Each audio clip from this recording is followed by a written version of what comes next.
Hello, ladies and gentlemen. Happy Sunday evening to you all. My name's Cradden. I'm here with another race for VLF1. We're getting into the business end of Season 5, and I've been blessed with some good races. Hope tonight's good as well. It's starting off well, at least, because I've got my boy Law. How are you doing? Hello, I'm doing fine. I'm ready to Glad to cast this, but I'm just saying I'm kind of sad I'm done racing this time. I know, right? Yeah, I've missed you on the track. You're one of the most frequent racers. I think you're actually in the top 5 of races attended. How are you feeling? Is it a bit bittersweet when you watch? Do you feel happy to see racing but sad to not be there? Exactly. I really want to be in the car and just racing, but I got my personal life to do, so I'm not sure if I can make it every time. So this is the next best option I have to do in my evening. Makes sense. And sometimes when we all think of duties that you have in your personal life, you've got to deal with a very immature person who has their every need looking after. You need to provide constant care and emotional attention to them. But enough about the Mercedes team with the captain. We'll cut straight to tonight's track. I was about to say it, then I got Lilia. Yeah, absolutely. Shout to Lilia if she watches this back in a few years. Well then. We'll cut straight to the business though, because me and Law are about to take you into the Jeddah Corniche circuit for round 17 of 26 of season 5, and we've got 14 drivers. They're taking to the circuit now for their Q2, which will be the first time they do qualifying. But before that, let's watch this short video.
Welcome back, ladies and gents.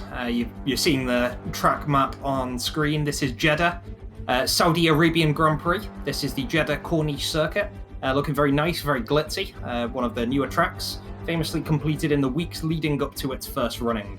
It was the site of a colossal battle between Lewis Hamilton and Max Verstappen in the closing stages of their most recent title battle. It's been described as one of the fastest tracks on the circuit, 27 turns, a lot of straights, and when me and Law were discussing it earlier, we described a lot of snake-like turns, especially in Sector 1, where turns 1 through 12 are very quick, require you to hit the apexes very well. There's going to be a lot of demands placed on the tyres, upon the mentals of the drivers, upon the strategies of the teams. We've had people already predict that lots of retirements are going to happen. So, Law, I think we've already got a few already. Yeah, I think we got 2, 3 now. Yeah, so tell us about Scott. I don't think he went to the track at all. No, we got Scott not going to the track because of the penalty. He needs to retire at the start of Q2. Then we got Samfa. I don't know what happened there. Didn't see it. But most likely his car's go into a wall. Yeah, it's we're going to see a lot of that this evening. I've spoken briefly to a few of the drivers, Charmander, Glenn, Samfa. They're not a fan of the track, although I think there's a certain level of mastery to it. If you can get the track down, it's really good and rewarding. It reminds me a lot of Vietnam. It's a fast street circuit, and especially Sector 3 of Vietnam, which requires a lot of hitting apexes. The downside of Vietnam is it claimed a lot of lives, and we've seen 2 go already on track. We've seen Scott already have to quit in Q2 due to super license penalties. For Charmander to get a DNF on a street circuit is very impressive indeed, because he normally has a lot of control in these situations. Yeah, it's going to be crazy, and I can already see a massive gulf between Crispy at the top with a sub 135 and our slower times Monty and Blaze 138, 141. But also right now we're seeing the rain coming down, so I don't think we're gonna see any faster track times at the moment. And I'm also curious about what will Trap do. Trap is looking at in the danger zone, and the rain is coming. I don't think he will get in. Yeah, well said. He's on the soft tyres. Trav's got as good control, good skills as much as anyone. I don't see him getting up to them times, as you said. Is going back to the track though? We talked briefly before the race. Is this one that you like? Yes, one I actually like. We're going so fast, and I like the snake turns. You're going too fast, and then you're taking what's called. You're going out of the track and meet the wall. And by me not being the fastest driver on the grid, that's great for me personally, because I can go in the medium speed and still be fast on the track, because people are pushing so hard that they will just cut the corners or end in the wall. Yeah, when Hodge was the fastest driver on the grid, I could sort of compete for podiums. That's all changed 4 seasons later. And towards the end of season 4, it's this sort of track where I'd be trying to drive consistently. I'd be 2 or 3 seconds slower than the faster drivers up there, like Crispy and the Aston Martins. But yeah, it's the great equalizer. However fast you are, you can always get into a wall. And I think we're going to see that decide a lot of the race, especially if the weather keeps playing up like this. I've been told that the weather is inclement. We're going to see a lot of changes going through Q2, Q3, and the start of the race.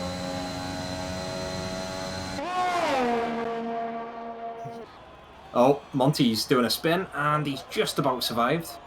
But I think, as you said, Law, Monty and Blaze will struggle to beat their existing times. Yeah. And yeah, again, most likely to the rain. But we were told that the weather would change a lot. And I don't see the rain anymore. So, that was. Never mind then. But yeah. I still think if the weather is changing this much, I think we can see the rain stopping at any point, and then you got a last chance to go out and actually set your outlap in the wet condition, and then you got one fast lap on dry, but it needs to clear up in 1.5 minutes to do that. Yeah, it's certainly looking unlikely. Obviously, with looking through the eyes of the stream at the moment, it's great production value, shout to Stillbend, but it's not always obvious what's going to happen with the weather. You can see the grey, overcast skies ahead. You can see the drops of water coming down the screen in the foreground. You can sometimes see the water, the droplets coming down the wing mirrors. As Law said, even if the rain stops and you don't see the actual rainfall, the precipitation, it will still take several laps for the track to dry off to such an extent that dry tyres become viable. Otherwise, you'll see what Monty and Blaze were struggling with then, a lot of spinning. At this point, even if the rain stops now, I don't think we're going to see enough room for a dry lap. And that means that on top of Somtha, who's retired, Monty and Blaze are going to be crashing out, or rather not crashing out, safely retiring from Q2, with the top 10 going into Q3. Okay, Law, who's your favourite driver? Who do you want to see absolutely take the grid by storm? Red Bull's a bit of a bias, though. I know. I'm really impressed about how Trav is driving and how calm he is in the voice call when he's driving. It's very hard to tilt that man. He was always getting on the bright side and looking ahead of things. And all right, I got a bad race, but I can still see Crispy and Sonny in the ahead of him in the reach of grabs, so he actually can overtake them still. But he also a man who say, all right, I see my defeat. I cannot get them anymore. I got no battery. I got no fuel. So I will settle with this second place or third or whatever place he's in. So he's realistic. I really love Trev, how he's looking at the game, how he's looking at every race. Besides that, when we're taking all the Red Bulls out of the equation, holy shit. I like the way, and again I only see the driving and raced against them. I like the way Sonny and Crispy are moving around the track. They are what I would call like the old days Flyer and Calm, but they are not as aggressive like Calm and Flyer, because they will see, all right, you're slow, I need to get past you fast now because I got a race to win. Sonny and Crispy are more likely taking, all right, so I know I got a dangerous driver in front of me, and I will wait till they make a mistake on this turn or this turn, because they usually make mistakes here, and then I'll go for the overtake. Yeah, I can certainly see those parallels. For me, Sonny has the aggression of Calm, but I need to see a bit more of him in the league before he has the skill of Calm and knowing when to go for the overtake, knowing when not to go for the overtake. A lot of the grid I've seen him as just pure aggression and just ramming his car up in front. He's a lot more tactical than people give him credit for, and he's scored lots of consistent points, so he knows how not to retire his car. But yeah, there's definitely a legacy that Flyer and Calm have left. From just hanging around in calls with Flyer and Calm, seeing how much they want to improve, seeing how much time they put into different track circuits, and just seeing their mentality. Crispy and Sonny, they're on the right path. They'll need a lot more VL success before they're spoken of in the same breath. But then again, Sonny is fighting with Travis for the World Drivers' Championship this season. He's within 7 points, although it must be said that there are still a few penalties that have yet to be applied for previous races. When those are resolved, we'll get to see what the run-in's like for the final 8 races. Crispy, Sonny, I really like seeing them. Crispy's the more consistent one of the two for me, but I love to see him at the top right now. Carlos on track at the moment, having a few issues with his intermediate tyres, and doesn't look like he'll get to the finish line anywhere near in time, but he's in P10 in Q2, so here at Q2, we take those. And we got a final spin. Nicely.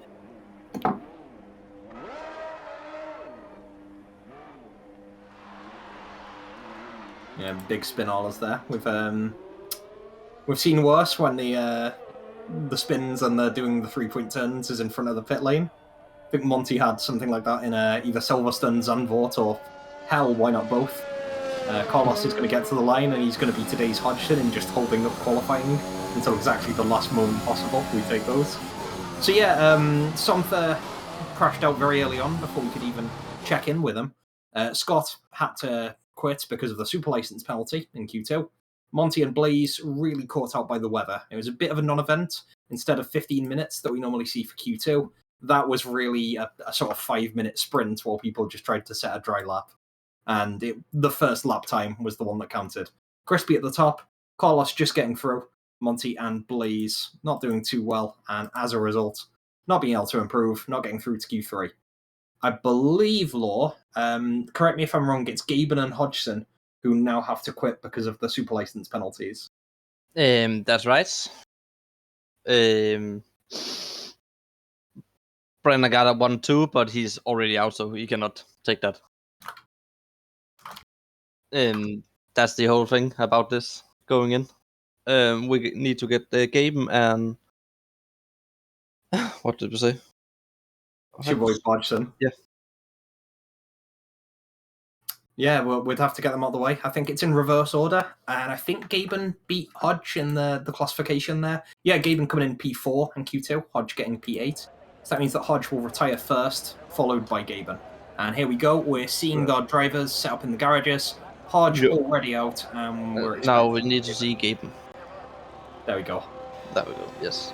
Okay, hammer blow for Project Ferrari, but they've got to take solace in the fact that they're retiring in Q3 and not in the race. They always have a chance to come back, and they will be on that 5th row. They'll be in P9 and P10, and because 2 drivers are pretty stacked together, it's a lot easier off the start. You know you're not going to be competing for position too hard with the person to one side of you.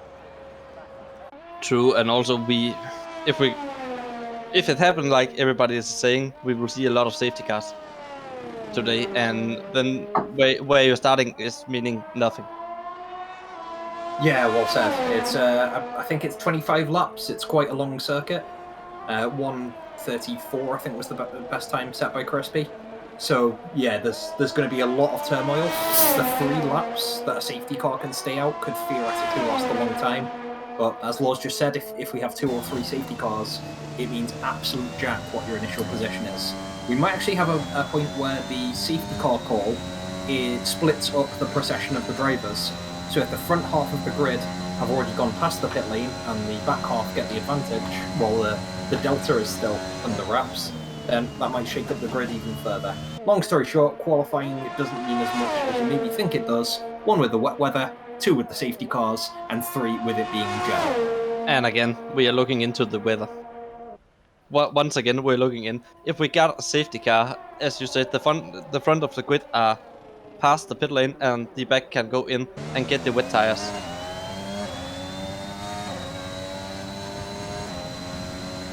Okay, most people won't be too familiar with the Jeddah Corniche circuit, including me, about half an hour before the race, so we're just on board with Charmander at the moment. Let's hope he has fewer spins, obviously slower on the intermediates. So these first 3 turns are very slow speed, and that's going to be where the drivers, just fresh off of the race start, will be competing initially. There's a lot of really close apexes up here, so it's left-hand apex there, we'll go right here, and we're going to go left again around turn 7, right round 8, and another apex coming up for turn 9. There are a few micro correction turns here, but most drivers just point their car at the big red sign in the background and just cut the corners, as much as they can at least. The difficulty sort of steps off slightly here, because once you've hit this apex you get a bit of a straight, and then suddenly 50 meters later you're in a snake position once again. Remember that Charmander's doing this with intermediate tyres on, something he almost certainly won't have practiced before. So he's absolutely just YOLOing this, and he's doing it very consistently considering. A couple more snakes, we haven't seen a really slow speed corner yet. We will be seeing 1 more quick double apex. This is a left followed by a right into whatever that complex is. It almost looks like the weird one at the start of Shanghai. This is the closest thing we've got to a smooth portion of the track. It's a lot of fast speed, although there is a banked left turn over the course of about 1 kilometre. Final corner of the track is a very slow speed, 2nd gear here, maybe 3rd in dry conditions, and there we are at the line. So Charmander is going to be timed for that one.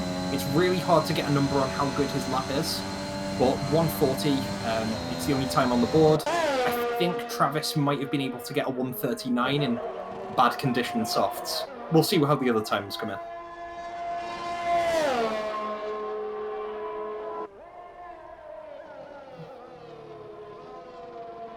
Okay. Also, I think we're gonna go with the Crispy right now, and when we see him go into the first snake position turns, we will see. I actually think I think he will slow down now because that was a fast lap. Yeah, he will slow down, but we will still see turn 8 how difficult that one can be, and we'll see people just going off. I think when we see people fighting over turn 8, we'll see people sliding out of the racetrack. And luckily for the racers and for us, there's a big runoff area they can use.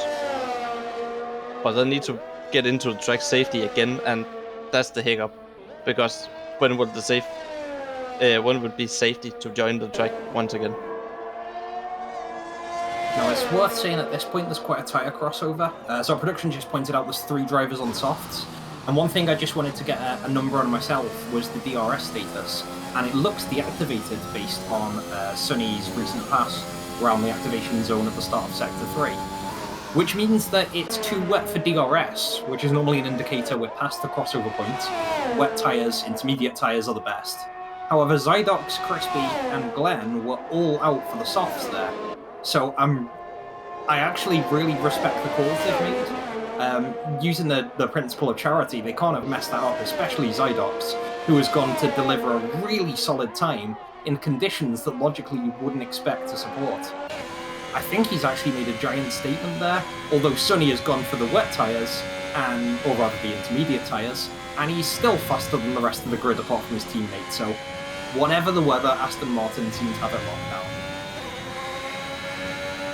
Also, I'm not the one getting credit to Codemasters for making a great game, but this is one of the things they actually have done pretty well. If you got enough cars on the track on a wet condition, you actually see the racing line being dry, so you actually can have someone on the dry tires. But you need to have the gentleman agreement to get so many cars out of the track to actually make a dry racing line, and then you can be fast. And that's the one where we're looking at the crossover on the tires. You will see people going fast, but you need to get other people out of the track too on the intermediate tires. But again, it's a crossover, and you need people to actually help.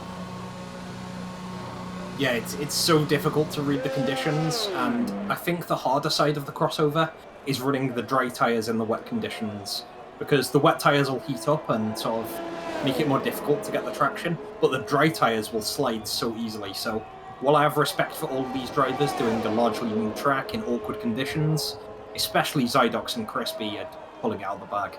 Charmander's actually going to join them here. He's on the soft tyres. He needs to warm them up, if that's a thing that you can say in wet weather. And he's just setting off now. We'll be looking at his time lapse shortly. We've got two drivers, Glenn included. We're seeing him drive around Sector 1 now. And we're seeing Shadow Hopper coming out on the soft tires too. Yeah, almost the whole field now without the DRS in play, which we'll confirm when we get around to Sector 2 with our boy in Ferrari colours. Yeah, we've got really fast conditions and the fastest possible tyres. But there's a nice air of jeopardy because there's no stability with those soft tyres. We're seeing Crispy coming out of the pit, starting the outlap right now, and that's on soft too. We only see Trav. Is Trav coming out on intermediates? I think he's coming out of the rift on the wet tires. Yes. Yeah, definitely. He's So he's the only one gamble on he can still make some time on the wet tires, and the other one is gambling for position. This one is my take on this one. Yeah, makes sense. Looking at the board, it looks like soft tyres are overall better, but that call cut has got to be made by every single driver. Maybe Trav just feels he's more comfortable with the intermediates. He doesn't want to go for the softs at this point. And it plays into what you were saying earlier, Laura, about Trav maybe not wanting to take the extra risks and seeing the season as a bit of a marathon. But yeah, while that happened, Glenn got himself across the line on the softs. Again, very difficult to do in these conditions. 141. It's the slowest time of the 7 so far, but certainly beats going into a wall, which is so easy to do. So he's on the board. He's got himself ahead of his two Project Ferrari boys who had to quit at the start of the session. Shadow Hopper is at the start of his timing lap at the moment, and much like most of the field, he's gone for the soft tyres as well.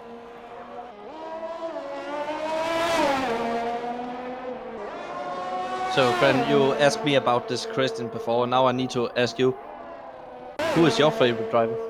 Favorite driver? Okay, bias is out the way first. I do like the longer standing drivers in the league a bit more, just because I've seen them go through thick and thin. So the Blazes, the Travs, the Glens, the Project Captains, and yourself, Law, should you have a race again. However, I'm really getting a thing for Zydox. Like, he's super fast, as you can see from the time on the board there. He's been in Aston Martin subcolours, he's been in McLaren subcolours, and in the last 3-4 weeks he's really lit up the tracks, he's had really good pace. However, he's got a tendency when the race comes around to snatch defeat from the jaws of victory. He just has a really good position and then crashes or spins or causes a collision at the wrong moment. And it's one of those tragic hero British underdog sporting stories that I want to see transformed. I want to see Zydox come around with not necessarily a big dub, but I want him to consolidate a position that he's working towards. Shadow just invalidating, so he'll have to go one more time. This will be his last lap on the Jeddah circuit. Yeah, Zydox, I really want to see do well. Sunny Trav, I just want that to go close down to the wire.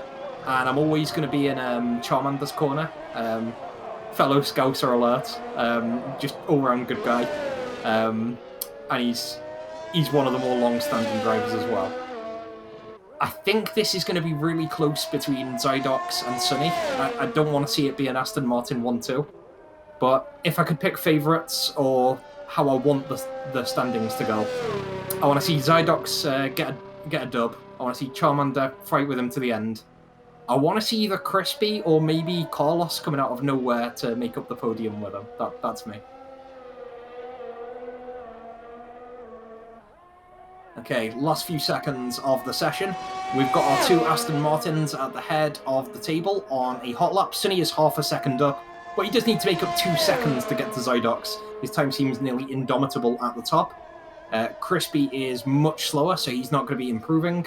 Carlos in a similar position, and Glenn in the pits. Shadow is still fighting to get his first time on the board, so I really want to see how these Aston Martins handle things. Sunny comes to the line, improves his time, but it's not nearly enough to take Zydox. Such is his lead. Zydox, by the way, is ahead of his previous time.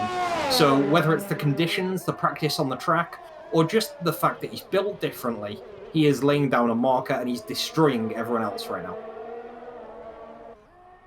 Yeah, it's looking incredible to see that 1-2 from Aston Martin during the quali. But again, we are looking at a track where the first 3 turns gonna be so exciting to see when the race starts. And I'm all about it, and I will bet we will see 3 cars spinning around, maybe 1 getting out. Yeah, the car is close to the wall. The problem with those apexes, it's great if you're taking them by yourself. It's easy to slightly miscalculate and just correct yourself. Even if you haven't done this track, you might see it in Sector 1 of Circuit of the Americas in the USA. It's all right to drive yourself, you can make those corrections. But if you're trying to race with someone else, it will take a miracle for you to both hit the apexes and leave each other room. If you send 14 drivers down that sector in lap 1, there's going to be some collisions, there's going to be some incidents.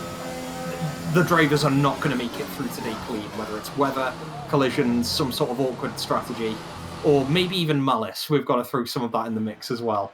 It's going to be fun to cast, it's going to be fun to watch, and it will be a measure of who can avoid getting hot-headed at first, who can handle the pressure, not go all pell-mell for leather, all in 100% on lap 1, and just sort of have the Travis chill mentality. Make sure your car is ahead when it matters, after all of the collisions, after all of the weather, after all of the safety cars, and after all of maybe a battle around the last few laps. Zydox, massively brilliant time, destroys everyone in the field. Zydox and Sunny together getting an Aston Martin 1-2. They'll be on the front row for this, the Jeddah Grand Prix. And yeah, any surprises for you, Law? Anyone who did better or worse than you expected? Not really. If you ask me to go down and write down how the grid will be, the biggest surprise here would be Trav. But again, taking in the weather in the circumstances, I don't know how it actually would end up.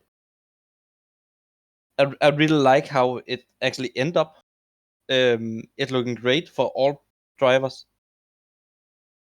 You got your teammate next to you, so going into the first 3 turns, like we just said, it will be scary.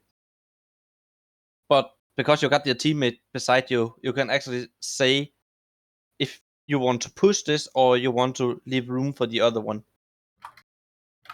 and just go in. Because again, you're looking at as a team, you want to get both cars over the finish line. But you cannot do that if you're racing into turn 1 and just colliding. Yeah, there's got to be a lot of caution from these drivers. Surely a lot of them have talked to each other. Surely a lot of them know how dangerous the conditions are going to be. So on one hand, the brain is telling them all to leave room. But on the other hand, when those lights go out, yeah, the right hand goes down, the Eurobeat kicks in through the headphones, they hear the jungle drums, the red mist comes down, they see the net, they see themselves gaining positions. They see the ominous rocket start of Blaze Homewrecker coming up behind them. They know they have to defend, and the only way to do that is go at absolute 100%, 250 miles an hour. And that, my friends, is where we're going to see some fun.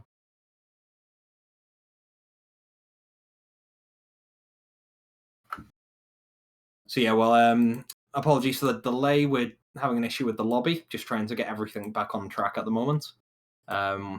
That actually give me the opportunity to ask you, who do you think make the KMX start, or what we call the extreme start, when you overtake 3 people of plus 3 people? Ooh, nice. On the first lap. Now, normally it's Blaze. Normally he gets a really brilliant start, and then he realizes he has to turn his car and get past people, and then everything goes a bit to pot. In terms of doing really well, normally I look towards the back of the grid and look for the drivers that really know the track.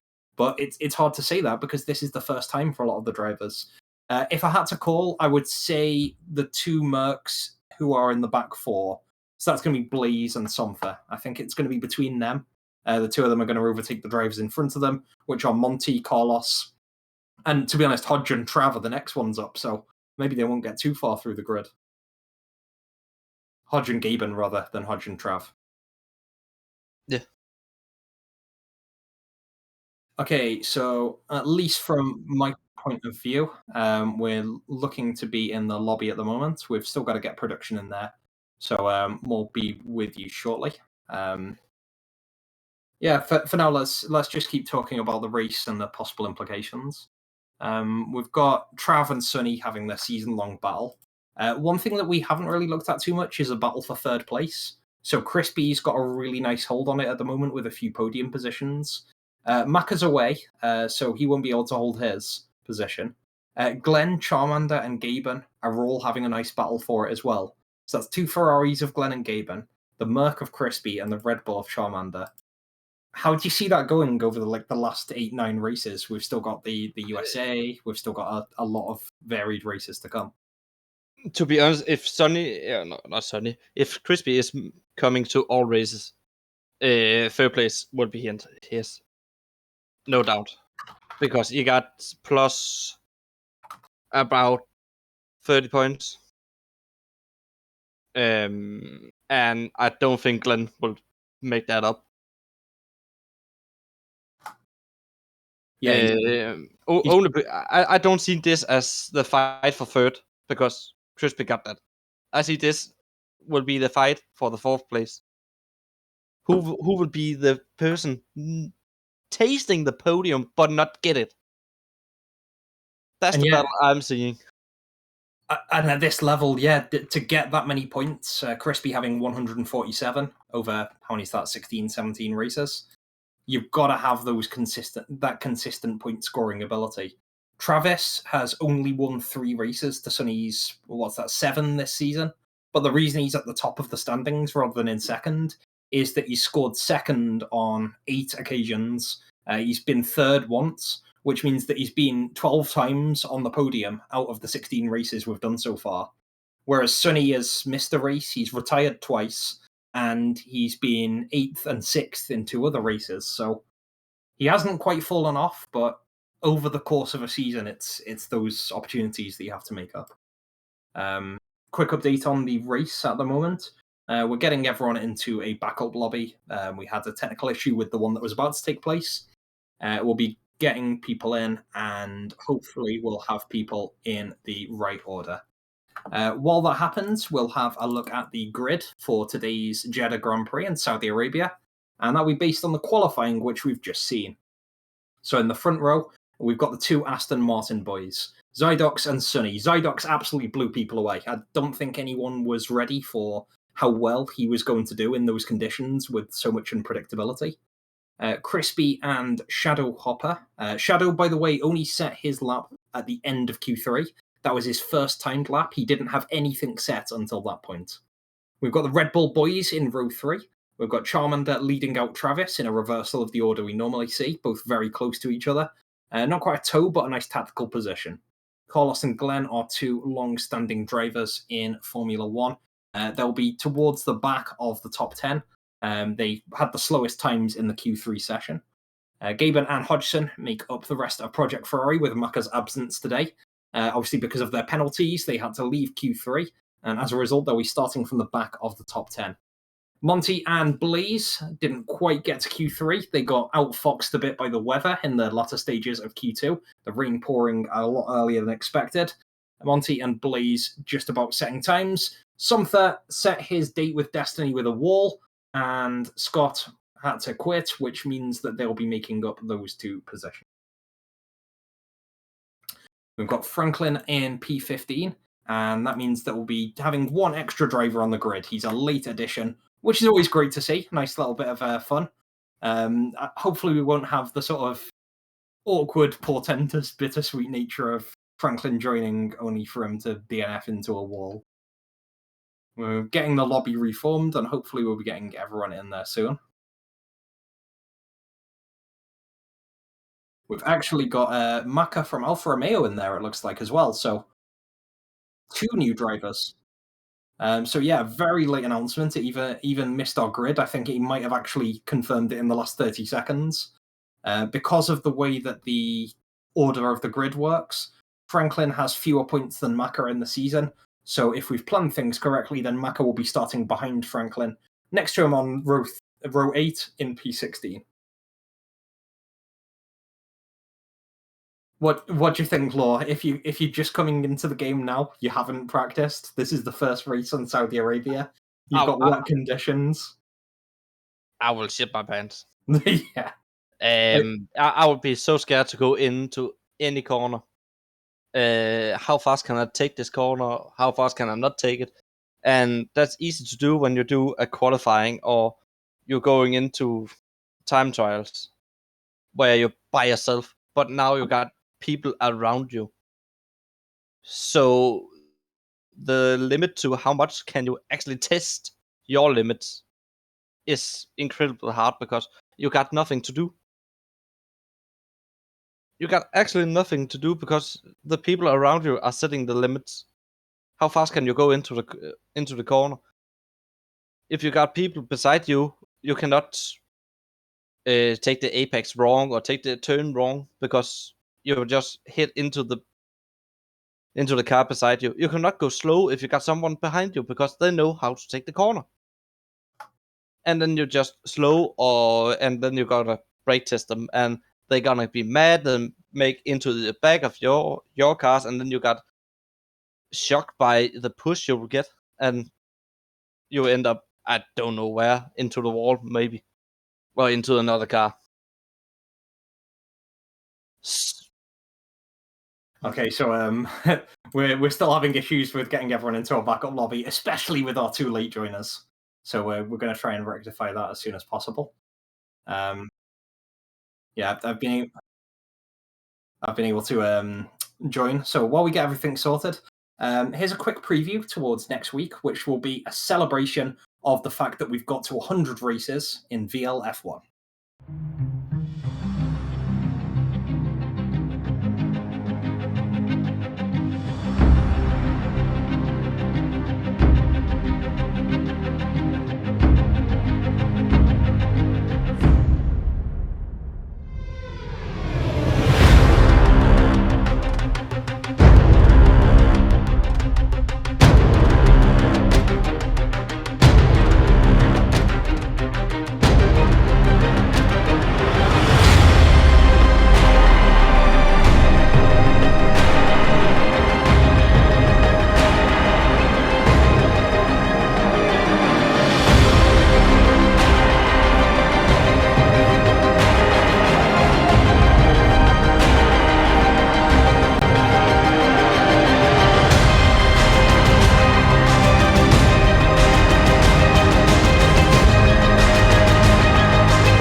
Okay, welcome back. I'm sure anyone who's got any history in VLF1 will remember those memories, including Laura, our particular fun in Silverstone. That was a nice one. Oh yeah, that was a trip down memory lane. I actually surprised to oversee how much I was in that trailer video. But that's most likely because I'm in the middle of the grid. in the back where we actually got some kind of fights and we played dirty down there. So it's more fun to see that. I mean, what is VLF1 without a couple of dirty collisions anyway? I mean, not you, but also the people around you. It was very much give and take. Although I think a particular highlight of yours has to be season 1 Baku when you forgot the brake pedal. Yeah, just season 1. You got season 1 where my keybinds was different for some reason, and I got no brake pedal. You got the Bahrain, where I actually got pole position, and you hear me scream all over the place. I think the best part about the time that we collided in Silverstone is that immediately afterwards we were playing on the same Nats League of Legends team. So we had that, and then immediately went into a scrum block where we smashed the opposing bot lane. Just kidding, it was NSK. We probably won bot lane and lost the game. True. All right, we've got all of our teams just doing final ready checks. Hopefully, final ready checks at least. We'll keep you updated. This is not only the point where they select their wings because of the park Fermi conditions, and then the differential on throttle. So just a small few number of settings rather than the full collection boutique of setting options, which you can set in practice and before qualifying. We've got also a couple more abilities to change the fuel and the starting tires for anyone who wasn't in the top 10. I can see dark clouds overhead, but based on the indication of the pit lane, I can't see water on the ground. At the moment, it looks like dry conditions, but we'll have that confirmed when the drivers come out and we can see their tyre loadouts. Of course, if it's inclement or wet conditions and the drivers have to start on intermediate or wet compounds, then it doesn't matter what they qualified on in Q2.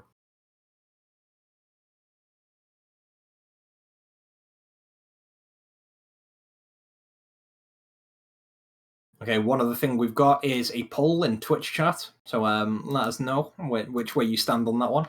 The poll for today, with 16 drivers starting, tell us whether 10 cars, or 10 or more cars, will finish the race. You can predict with channel points on Twitch. It was a fun one with Trav and Sunny battling for overall victory last week. Are you going to be winning overall, or are you going to be left like the crying cat in the top right of your picture at the moment? We'll see what happens. We've already got a large amount of channel points towards a lot of crashes, so let's see if anyone evens it up on the other side. In fact, looking at Twitch chat as well, we've got a few predictions. No, it's the same prediction multiple times, Miffy and Pushka, all about the faith in the Scott podium, which is quite a lot of faith when you look at things. Yeah, it's a lot of faith, and you'll see. And if you believe in that, go for it. But for me to see that, you need 16 drivers. 16 it is, yeah. Yeah, you need 13 drivers to retire. It's like I hate to flame, but when Navor started out, I think his first race was he just wasn't on pace at all, which is fine. No one is when they start.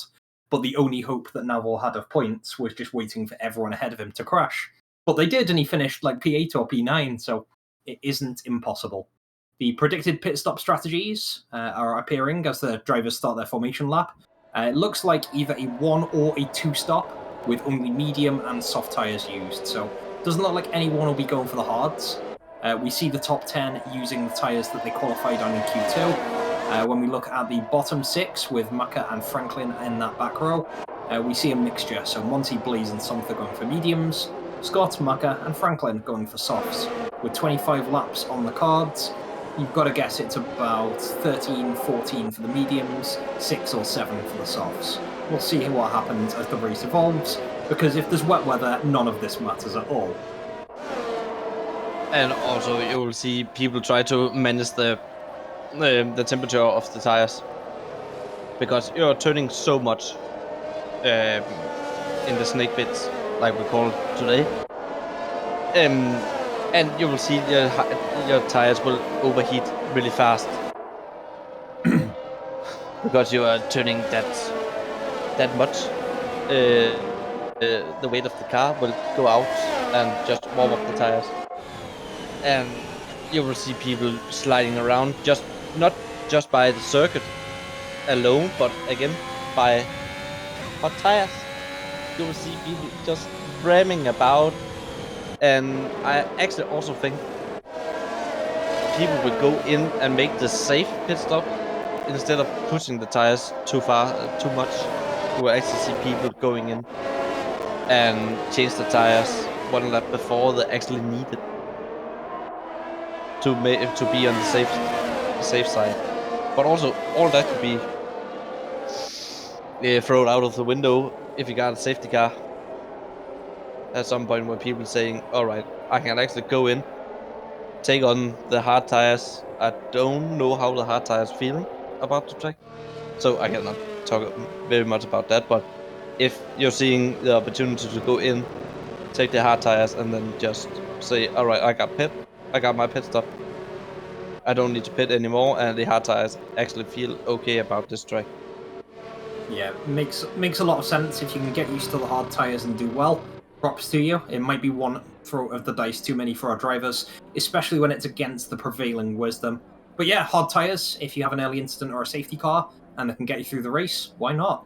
We've got our drivers lined up at the end of the formation lap now. We had a couple of glitches back. Hopefully they're all done for now. The lights are starting to come out. I really want to see how our drivers react to those first few turns. It's the first time we've raced Saudi Arabia, and there we go, jump start penalty, drive through for Carlos already. But let's look at the front. Crispy accelerating into the front past both Aston Martins, and already Shadow hitting Sunny on the rear wing. Red Bulls colliding together. Blaze already having a bit of a spin after a rocket start. Monty with a bit of damage already, and there's chaos. There's parts all over the track.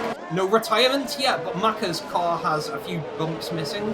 I think Franklin might have had one or two as well. We've got a virtual safety car, so the Delta's already in play.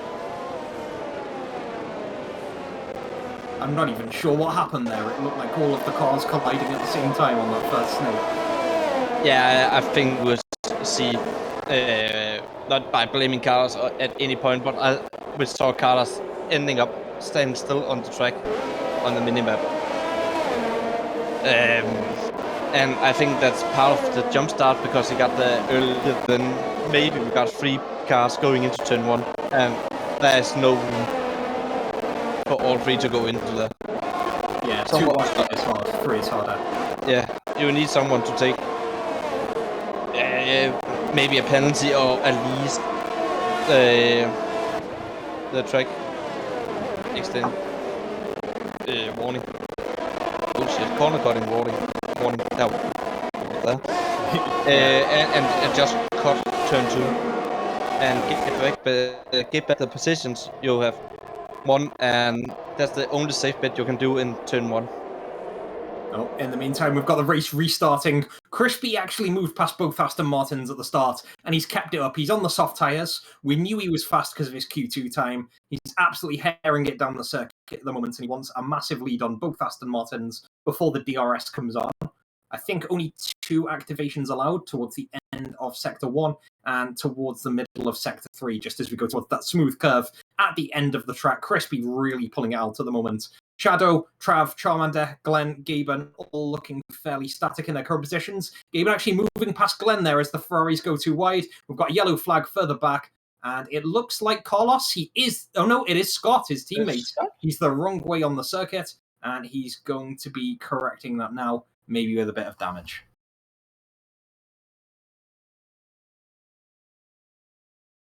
But yeah, we are only on lap 2, and we always have to get a bit taste of what the track will give us.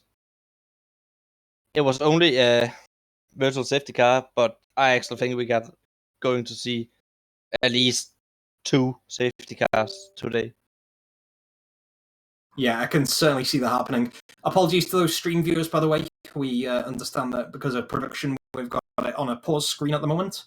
We've got a nice migrating host at the bottom, so we'll just see what the future holds as we try and do our best to give you a bit of radio commentary. It's the second virtual safety car in 2 laps. So yeah, our drivers are having to adjust to the deltas.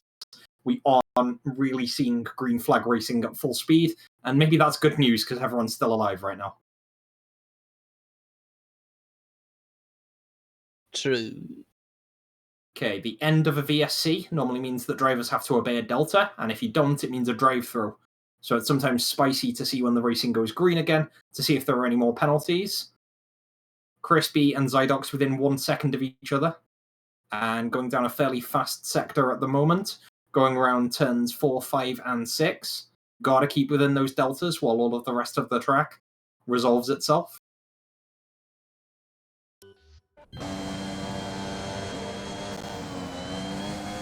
And there we go. And we got DNS is enabled. And we're ready to race. Yeah, we're ready to race, and we've got production feedback again. Beautiful. Nice.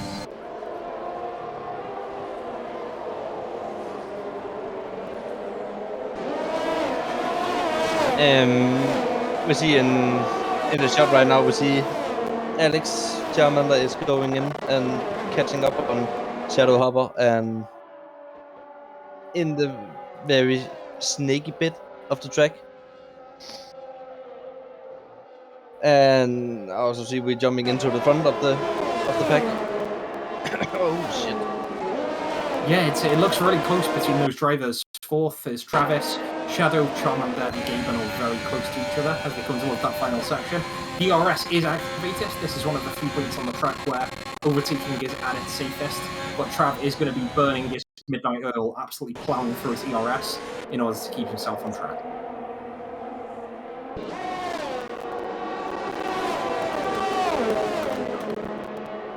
Also, we see Zydox taking over the first place at the moment. So Zydox is leading the pack right now.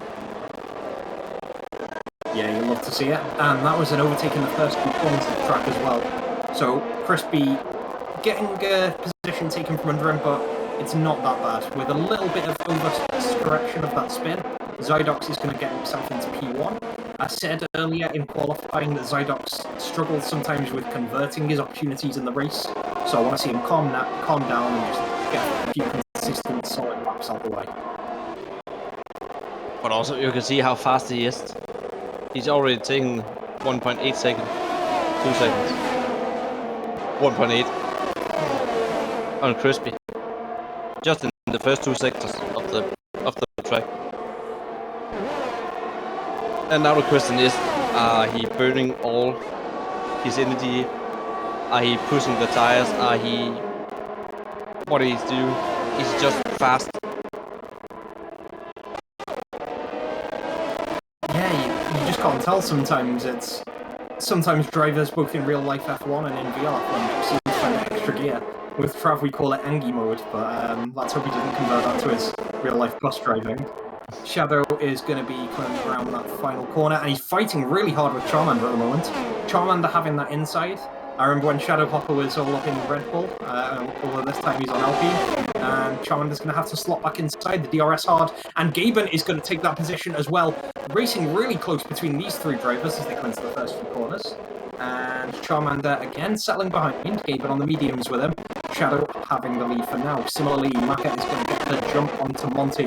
That home straight is looking like a real hot zone for overtaking, much like Imola, much like a few other tracks, the DRS active. And again, sorry to the stream. I see we're going back to the studio, so we need to really commentate this.